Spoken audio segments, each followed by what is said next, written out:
Good evening बच्चों। मैं biology वाली अनुभा मैम आज आप लोगों को बायोलॉजी का एक बहुत important topic that is nucleotide पढ़ाने जा रहे हैं। आपको पता होगा कि इससे कितने सारे क्वेश्चंस बनते हैं, प्रीवियस ईयर में इससे कितने क्वेश्चंस आए हैं। तो चलिए बहुत जल्दी से इसको समझ लेते हैं। पहले तो बेटा व्हाट इज न्यूक्लियोटाइड, न्यूक्लियोटाइड है क्या।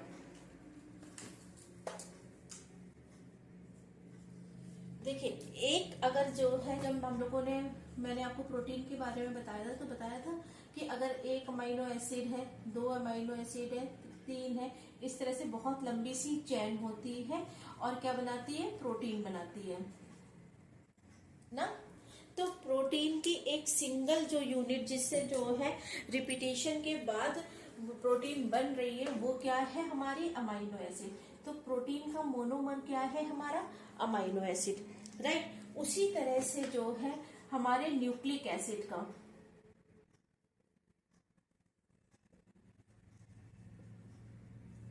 न्यूक्लिक एसिड का मोनोमर क्या है, न्यूक्लियोटाइड। अब न्यूक्लिक एसिड दो टाइप के होते हैं, you know that is DNA and RNA. दो टाइप के न्यूक्लिक एसिड है, डीएनए और RNA. DNA is stands for deoxy ribo nucleic acid. RNA stands for ribo nucleic acid. As you know date तक कि DNA जो है वो हमारा जेनेटिक मटेरियल है। तो जेनेटिक मटेरियल में सारी इंफॉर्मेशन स्टोर होती है। अब मैं आप लोगों को इसके बाद जेनेटिक ही पढ़ाने वाली हूँ, इसीलिए मैं यहाँ पे न्यूक्लियोटाइड से स्टार्टिंग कर रही हूँ आज, ठीक है। तो DNA is stand for deoxy ribo nucleic acid, RNA is stand for ribo nucleic acid. अब ये दोनों न्यूक्लिक एसिड जो है वो किससे बन रहे हैं, न्यूक्लियोटाइड से, ठीक है। तो ये न्यूक्लिक एसिड क्या है बेटा, polymer, polymer of nucleotide, polymer of nucleotide is known as nucleic acid। polymer of nucleotide जो है वो हमारा क्या बना रहा है बेटा, न्यूक्लिक एसिड बना रहा है, ओके। तो देखिए, अब मैं प्रोटीन वाला ही रेस्ट कर दे रही हूँ, आपको समझ में आ गया ना कि एक सिंगल यूनिट के रिपीटेशन से अगर कोई मॉलिक्यूल बन रहा है तो वो उसका क्या है, मोनोमर। उसको जो सिंगल यूनिट है हम उसको क्या बोलेंगे, मोनोमर है। और जिसके रिपीटेशन से जो एक लॉन्ग चेन के बाद बन रहा है उसको उसका पॉलीमर है, सिंगल यूनिट का, उससे फॉर्मेशन हो रहा है प्रोटीन का। ठीक उसी तरह से डीएनए आरएनए जो है वो रिपीटेटिव यूनिट ऑफ न्यूक्लियोटाइड से बनते हैं। मीन्स न्यूक्लियोटाइड जैसे अमाइनो एसिड प्रोटीन के लिए मोनोमर है, बिल्डिंग ब्लॉक्स है, उसी तरह से न्यूक्लियोटाइड जो है वो डीएनए आरएनए या फिर आपके न्यूक्लिक एसिड के लिए जो है वो क्या है, बिल्डिंग ब्लॉक है। और फिर जो है, या फिर आप बोल सकते हैं कि मोनोमर है। इतना हमें समझ में आ गया ना, इसमें तो कोई कंफ्यूजन नहीं है। अब आगे देखिए, अब ये न्यूक्लिक एसिड अपने आप में तीन चीजों से मिलके बनता है। कौन कौन सी तीन चीजें हैं बच्चों, फर्स्ट वन शुगर, शुगर खाने वाली नहीं, carbohydrate. Second one nitrogenous bases, ठीक है। Third one is phosphate group. तीन चीजें जो है वो हमारी क्या बना रही है, मिलके न्यूक्लियोटाइड बना रही है। और न्यूक्लियोटाइड के रिपीटेशन से हमारा क्या बन रहा है, nucleic acid. Either we call it DNA और आरएनए, दोनों ही। हाँ बेटा, दोनों ही न्यूक्लिक एसिड है और दोनों ही जेनेटिक मटेरियल है, ठीक है।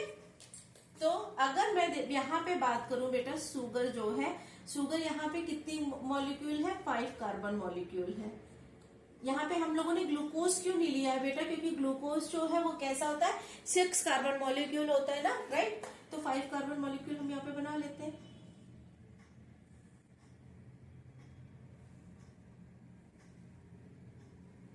ये तो रिंग वाला हो गया और एक आउटसाइड द रिंग प्रेजेंट है कार्बन मॉलिक्यूल, CH2OH, OH क्या है वो अभी ये मैटर नहीं करता, क्वेश्चन जहां से बनते हैं वो मैं आपको बता रही हूँ। ये जो सेकंड पोजीशन है, आप काउंटिंग अगर करेंगे आप इस रिंग में, तो सेकंड पोजीशन क्या आ रही है बेटा, देखिए first, second, third, fourth, fifth, 5 carbon की रिंग है हमारी। तो यहां से क्यों नहीं स्टार्टिंग करी बेटा, ये कार्बन नहीं है, ऑक्सीजन है ना, कार्बन यहाँ पे है, तो first, second, third, fourth and fifth, ये तो हमारी 5 कार्बन शुगर हो गई। इट इज नोन एज, इसको क्या बोलते हैं, राइबोस शुगर। राइबोस है कितनी, 5 कार्बन की, ये तो शुगर इन्वॉल्व है। अब इसमें बेटा क्या बोला हम लोगों ने कि न्यूक्लियोटाइड के फॉर्मेशन के लिए यहाँ पे नाइट्रोजनस बेसेस होंगे। कौन कौन से नाइट्रोजनस बेसेस होते हैं बेटा, it will be a 2 type, purines and pyrimidines. Purine या फिर पायरिमिडिन, ये जो है ये क्या हो सकते हैं हमारे नाइट्रोजनस बेसेस। ओके, अभी हम इसको डिटेल में देखते हैं। उसके अलावा एक्चुअली में ये जो फॉस्फेट ग्रुप है ना बेटा, ये H3PO4 फॉस्फोरिक एसिड जो है ना उससे आता है, H3PO4। आप लोगों ने ATP सुना होगा ना, अभी आज हम ATP का स्ट्रक्चर भी यहाँ पे डिस्कस कर सकते हैं। तो चलिए, nitrogenous bases, ribose sugar and phosphate group, ये हमारा पूरा जो है ये हमारा क्या बना रहा है बच्चों, ये हमारा न्यूक्लियोटाइड बना रहा है। ठीक है, अब एक बहुत इंपॉर्टेंट क्वेश्चन आता है बैकबोन। बैकबोन और DNA। आप लोगों ने DNA का यूजुअली वाला स्ट्रक्चर देखा होगा, ये इस तरह से देखा है ना, इस तरह से सभी ने देखा है। तो ये जो है बेटा, ये चीज, ये उसकी बैकबोन है। बैकबोन क्या होती है, आपकी रीढ़ की हड्डी, जिस या ढांचा मेन, जो आपको, जिसकी वजह से आप स्ट्रेट खड़े हैं। लेकिन क्या इतना ही स्ट्रक्चर होता है, नहीं, यहाँ पे भी बीच में कुछ प्रेजेंट होता है, यहाँ पे, यहाँ पे, यहाँ।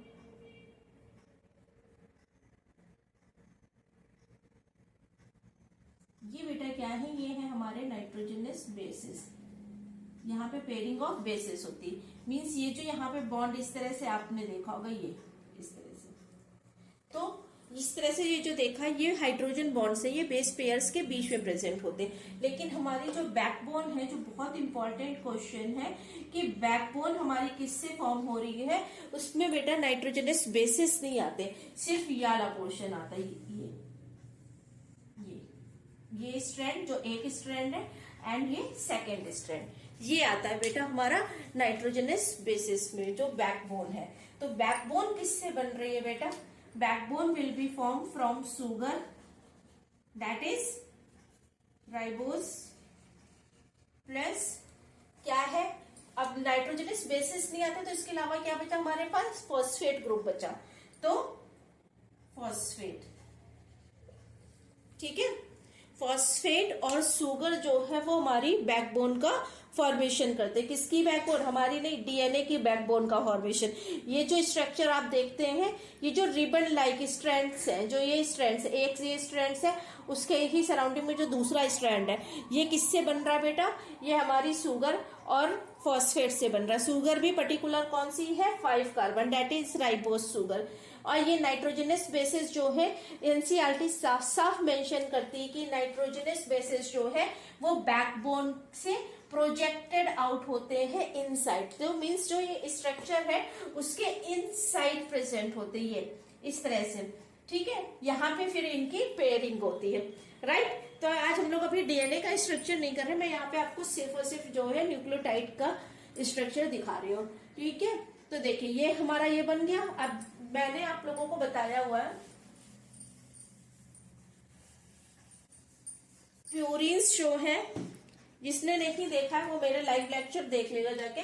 प्यूरिन्स जो है वो कैसी है बेटा, 9 मेंबर्ड रिंग है। पायरिमिडीन्स जो है वो 6 मेंबर्ड रिंग है। ये हेट्रोमैटिक हेट्रो मॉलिक्यूल्स है। हेट्रोमॉलिक्यूल्स क्यों? क्योंकि डिफरेंट डिफरेंट एलिमेंट्स से फॉर्म हो रहा है कैसे? एरोमेटिक कंपाउंड है, रिंग स्ट्रक्चर फॉर्म करते हैं। ठीक है, तो ये 9 मेंबर्ड रिंग है, ये 6 मेंबर्ड रिंग है। इसके साथ साथ इससे एक क्वेश्चन आता है, वो क्या कि प्यूरिन्स जो है वो डबल मेम्ब्रेन रिंग से फॉर्म होती है, डबल मेम्ब्रेन, और पायरिमिडीन्स जो है वो सिंगल मेम्ब्रेन। नाम देखेंगे तो आप कंफ्यूज हो सकते हैं, इसीलिए कंफ्यूज करने के लिए एग्जामिनर बोलता भी है कि पायरिमिडीन जो है वो डबल मेम्ब्रेन होती, तो बच्चे क्या सोचते हैं इतना बड़ा नाम है तो ये डबल मेम्ब्रेन ही होती होगी, बट ऐसा एग्जैक्टली में होता नहीं है। जो प्यूरिन है बेटा वो जो है हमारी वो डबल मेम्ब्रेन रिंग है और नाइट्रोजनस कंपाउंड से बनी होती है। नाइट्रोजनस दोनों ही है, purine as well as pyrimidines.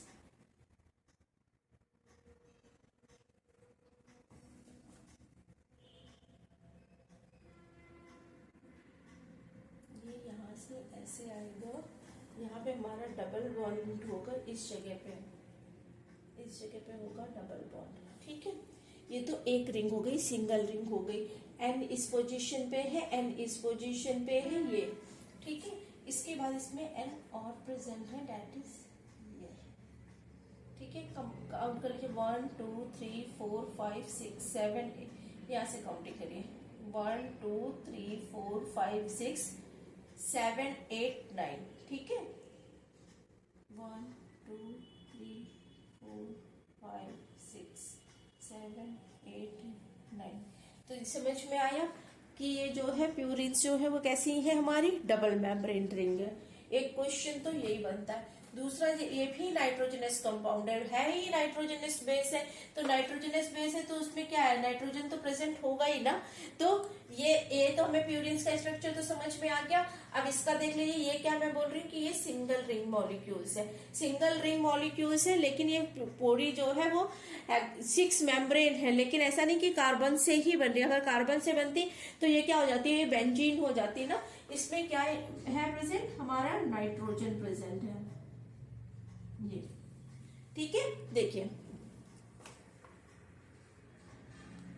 1 2 3 4 5 6 है, 6 मेंबर ही है, लेकिन हेट्रो है। क्यों है हेट्रो? क्योंकि carbon as well as nitrogen involve हो रही है रिंग फॉर्मेशन में। एक क्वेश्चन तो ये हो गया कि डबल मेम्ब्रेन कौन है, सिंगल मेम्ब्रेन कौन है। सेकंड क्वेश्चन ये होगा कि कितने जो है वो मेंबर प्रेजेंट है। 9 मेंबर रिंग है, ये क्या है 6 मेम्ब्रेन रिंग है। अब इसी से बेटा थर्ड क्वेश्चन क्या बनता है कि प्यूरिन्स में जो यहाँ पे दिख रहा है क्या, एडेनिन,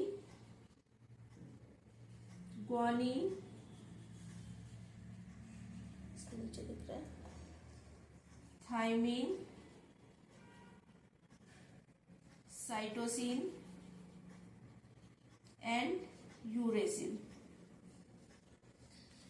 बेटा एक क्वेश्चन आता है कि ये पांचों जो है adenine, guanine, thymine, cytosine, uracil, ये किससे बिलोंग करते हैं? नाइट्रोजनस बेसिस है, ये भी एरोमेटिक कंपाउंड से, एरोमा वर्ड से ही एरोमेटिक कंपाउंड आते हैं, आपको पता है ना स्मेल से।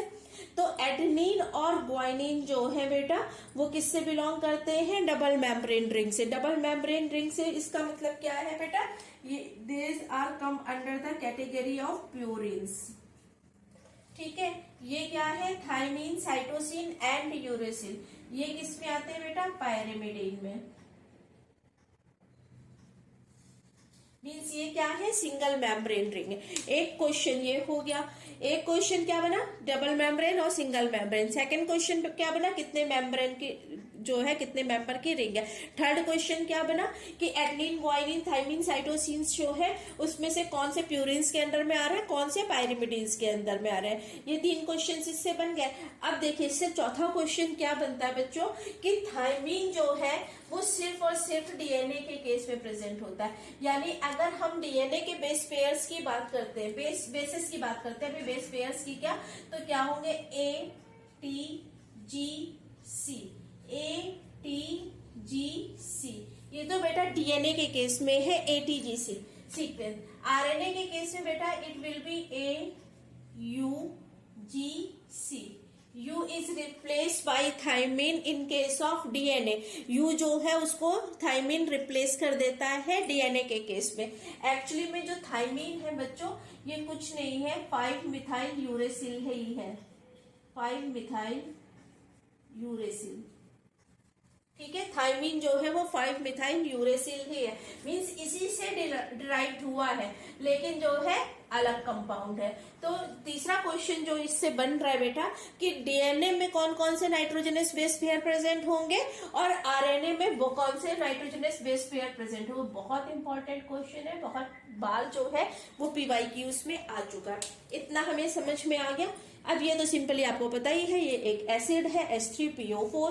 इसको अगर हम यहाँ पे जो है ओपन करके लिखते हैं तो जिस फॉर्म में ये अटैच होता है न्यूक्लियोटाइड में, वो देख लेते हैं। अब हमें इतना समझ में आ गया ना कि शुगर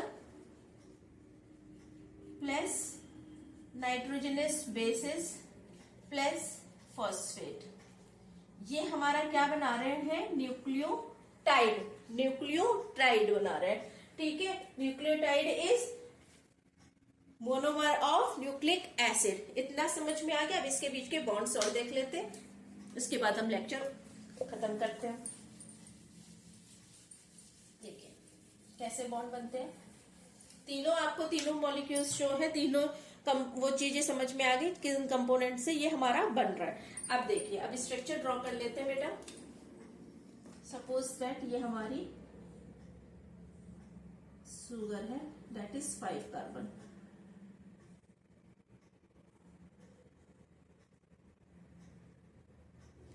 CHOH लिख देती हूँ मैं इसको, CHOH। ठीक है, CHOH है यहाँ पे। देखिए अगर डीएनए की बात हो रही है, ठीक है, तो डीएनए में के लिए हम क्या लगाते हैं, डीऑक्सी, डी रिमूवल किसका, ऑक्सीजन का। तो डीएनए के केस में रिमूवल ऑफ ऑक्सीजन, बहुत इंपॉर्टेंट क्वेश्चन है। शुगर दोनों में राइबोज शुगर ही है, दोनों में 5 कार्बन ही शुगर है, दोनों में, डीएनए में एंड आरएनए में। लेकिन डीएनए में एक ऑक्सीजन कम होता है। Oxygen is highly reactive molecules, उसकी हाईली रिएक्टिव मॉलिक्यूल होने की वजह से वो क्या होता है, आरएनए में क्या है, एक ऑक्सीजन एक्स्ट्रा प्रेजेंट है, उसमें डीऑक्सी नहीं, उसमें ऑक्सीजन का रिमूवल नहीं हुआ है। तो उसकी वजह से क्या है बेटा, ऑक्सीजन एक एक्स्ट्रा प्रेजेंट है, वो हाईली रिएक्टिव है। आपको पता होगा वो एक कैटलिस्ट की तरह भी काम करता है। और अगर आरएनए जो है वो जेनेटिक मटेरियल इसी ले रही, क्योंकि रिएक्शन कर देता है, स्टेबल नहीं होता है due to presence of extra oxygen as well as uracil. ठीक है, डीएनए में ये ऑक्सीजन कम प्रेजेंट होती है, एक ऑक्सीजन जो है वो कम प्रेजेंट है, डीऑक्सी। इसलिए डीएनए जो है वो ज्यादा स्टेबल कंपाउंड है, इसीलिए उसको जो है मोस्टली ऑर्गेनिज्म जो है उसका जेनेटिक मटेरियल डीएनए है इंस्टेड ऑफ आरएनए। वायरसेस में आरएनए जो है वो जेनेटिक मटेरियल होता है। आपको पता होगा वायरसेस में जो जेनेटिक मटेरियल म्यूटेशन होता रहता है, कॉन्टिन्यूसली अपना स्ट्रेट चेंज करते रहते हैं, यही होता है ना बच्चों। तो उसी तरह से जो है ये याद रखिएगा, डीएनए में डीऑक्सी, रिमूवल ऑफ ऑक्सीजन। अब किस प्लेस से बेटा, देखिए first, second, third, fourth, fifth, ये कार्बन कंपाउंड है। तो जो सेकंड पोजीशन है, सेकंड पोजीशन से removal of oxygen at second position. ठीक है, सेकंड पोजीशन से एक ऑक्सीजन रिमूव हो जाता है। अगर मैं यहाँ पे जो है ऑक्सीजन हाइड्रोक्सिल ग्रुप लगा रही हूँ और यहाँ पे मैंने कोई ग्रुप नहीं लगाया है, इसका मतलब क्या है कि हमारा से शुगर जो है वो डीऑक्सी राइबोज है। डीऑक्सी राइबोज मीन्स यहाँ पे हम क्या है कि डीएनए का फॉर्मेशन कर रहे हैं। अगर डीएनए का कर रहे हैं तो हम यहाँ पे बेस पेयर यूरेसिल नहीं ले सकते हैं, उसकी जगह हमें थाइमीन लेना होगा। ठीक है, इतना समझ में आया। तो चलिए क्या था, अब इससे हम अटैच करते हैं। अब इससे क्या, अगर हमें बैकबोन बनानी है तो बैकबोन बनाने के लिए हमें शुगर और क्या चाहिए, फॉस्फेट चाहिए।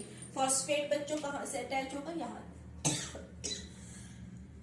सॉरी अटैचमेंट देखिए, ये यहाँ से ये और H3PO4 का वो जाएगा, यहाँ से OH H3PO का H, ठीक है, ये जाएंगे। अगर H3PO4 को आप लिखोगे तो कैसे लिखोगे बताओ,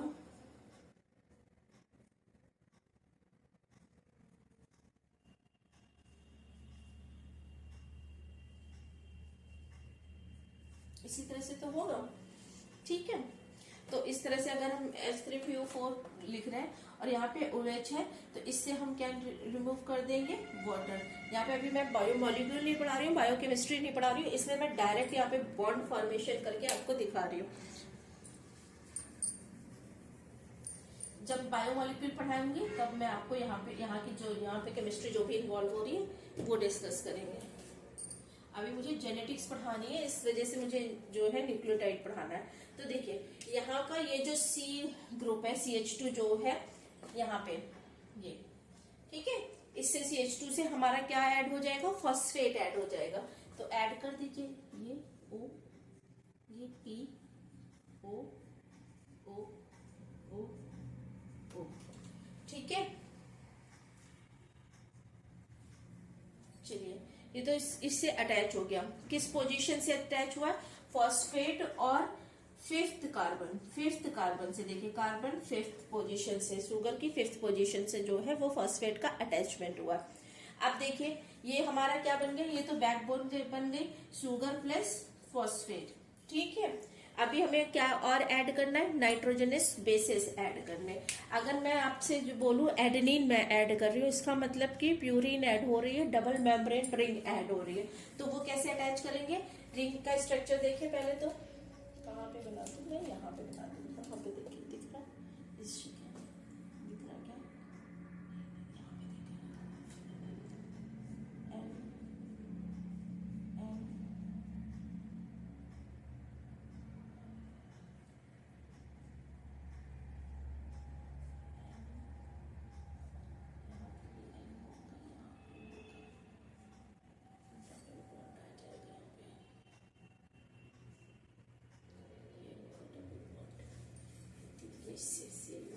ठीक है।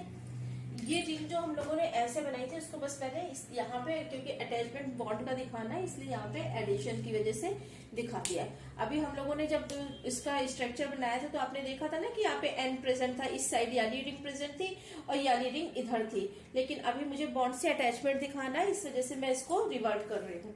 अब मैं इसको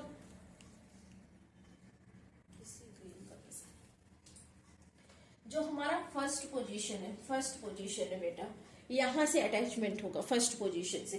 फिफ्थ पोजीशन जो थी, फिफ्थ पोजीशन से फॉस्फेट ग्रुप अटैच हुआ। फर्स्ट पोजीशन जो है उससे क्या अटैच होगी हमारी, एडेनिन मीन्स जो है नाइट्रोजनस बेस। तो इसको अटैच कर दीजिए, जोड़िए, यहाँ पे आ जाएगा हमारा N, ये N, राइट। अब बना दीजिए कंपाउंड N,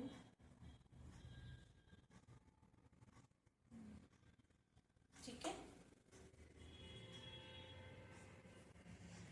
पोजीशन और बॉन्ड ये आपको बायो में याद रखने, ठीक है। आपको यहाँ पे जो है इस आपके लेवल पे जो है यहाँ पे आपको ये बैलेंसिंग नहीं करनी है। केमिस्ट्री नहीं पढ़ रहा है आप, क्या पढ़ रहे हैं, बायो पढ़ रहे हैं। आपके लिए क्या इंपॉर्टेंट है बेटा, किस पोजीशन से अटैचमेंट हुआ है, क्वेश्चन उससे बनते, किस पोजीशन से अटैचमेंट हुआ है और कौन सा बॉन्ड बन रहा है।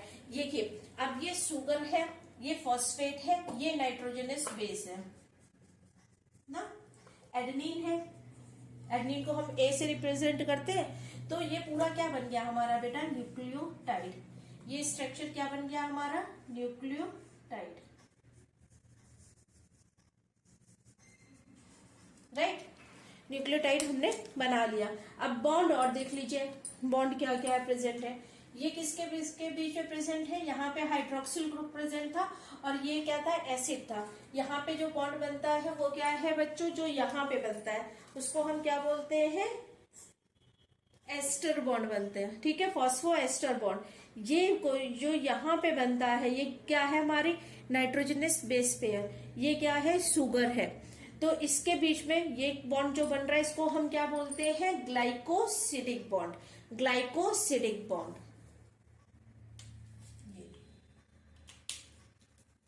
ये जो जहां से शुगर से इसका अटैचमेंट हो रहा है, शुगर से नाइट्रोजनस बेस अटैच हो रहा है, इसको हम क्या बोलते हैं, ग्लाइकोसिडिक बॉन्ड, ठीक है। याद रखिएगा किससे अटैचमेंट हो रहा है, ग्लाइकोसिडिक बॉन्ड जो है वो नाइट्रोजनस बेस पेयर से।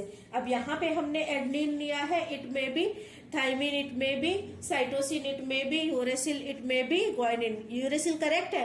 नो बच्चों, यहाँ पे हाइड्रोक्सिल ग्रुप नहीं प्रेजेंट है, यहाँ पे डीएनए की बात हो रही है, यूरेसिल नहीं आएगा यहाँ पे, ठीक है। और ये बेटा क्या है, यहाँ पे हमारा एस्टर बॉन्ड का फॉर्मेशन हुआ। ये क्या है? Ester bond. अब जब ये तो एक यूनिट हो गई ना, इसी से दूसरी यूनिट भी अटैच होती है, तो एक दूसरी यूनिट भी हम बना लेते हैं यहाँ पे। देखिए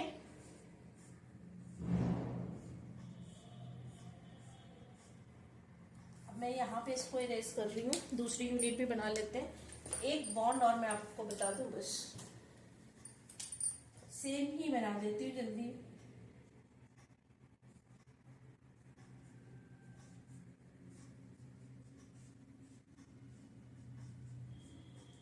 हमारा बैलेंसिंग देख लीजिएगा इस पोजीशन से। यहाँ पे हमारा क्या अटैच है? CH2 ग्रुप है ना। CH2 ग्रुप से क्या अटैच है बेटा? ये फॉस्फेट ग्रुप अटैच है। यहाँ से ही इस हाइड्रोक्सिल से रिमूवल होके इस हाइड्रोक्सिल के साथ जो है ये बॉन्ड बनता है। इस तरह से बनता है, देखिए सुगर फॉस्फेट सुगर, ठीक है। ये पूरी मैकेनिज्म जो है मैं नेक्स्ट क्लास में आपको एक्सप्लेन करूंगी। तो ये देखिए यहाँ पे क्या बनता है? फॉस्फोडाई एस्टर, दो एस्टर बन रहे हैं, बीच में फॉस्फेट आ रहा है, तो इस वजह से हम इसको क्या बोलते हैं? इस बॉन्ड को फॉस्फोडाई एस्टर। तो इस तरह से ये न्यूक्लिक एसिड का स्ट्रक्चर कंप्लीट हो गया। बाकी मैं आप लोगों को इससे कौन सा ग्रुप अटैच होता है, तो डीएनए में उसकी क्या नेमिंग है, आरएनए में क्या नेमिंग है, वो नेक्स्ट लेक्चर में आपको कंप्लीट करा दूंगी। Thank you, have a nice day. Please मेरे चैनल के साथ बने रहिए। Please like share and subscribe my channel. Thank you.